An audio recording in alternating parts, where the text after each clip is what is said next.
hiking is real. The obstacles in sexy hiking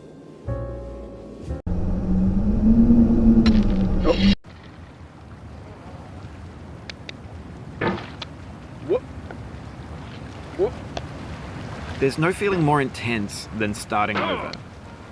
If you deleted your homework the day before it was due, as I have, or if you left your wallet at home and you have to go back after spending an hour in the commute. If you won some money at the casino and then put all your winnings on red but it came up black. If you got your best shirt dry cleaned before a wedding and then immediately dropped food on it. If you won an argument with a friend and then later discovered that they just returned to their original view. Starting over is harder than starting up. If you're not ready for that, like if you've already had a bad day, then what you're about to go through might be too much. Feel free to go away and come back. I'll be here. Alright, thanks for coming with me on this trip.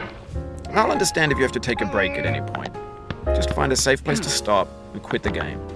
Don't worry, I'll save your progress, always, even your mistakes. This game is a homage to a free game that came out in 2002, titled Sexy Hiking.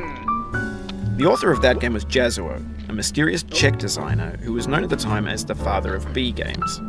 And B games are rough assemblages of found objects. Designers slap them together very quickly and freely, and they're often too rough and unfriendly to gain much of a following. They're built more for the joy of building them than as polished products. In a certain way, Sexy Hiking is the perfect embodiment of a B game. It's built almost entirely out of found and recycled parts, and it's one of the most unusual and unfriendly games of its time. In it, your task is simply to drag yourself up a mountain with a hammer. And that act of climbing, in the digital world or in real life, has certain essential properties that give the game its flavor. No amount of forward progress is guaranteed. Some cliffs are too sheer or too slippery. And the player is constantly, unremittingly in danger of falling and losing everything. Anyway, when you start Sexy Hiking, you're standing next to this dead tree that blocks the way to the entire rest of the game. It might take you an hour to get over that tree, and a lot of people never got past it. You prod and you poke at it, exploring the limits of your reach and your strength, trying to find a way up and over. And there's a sense of truth in that lack of compromise. Most obstacles in video game worlds are fake. You can be completely confident in your ability to get through them once you have the correct method or the correct equipment or just by spending enough time.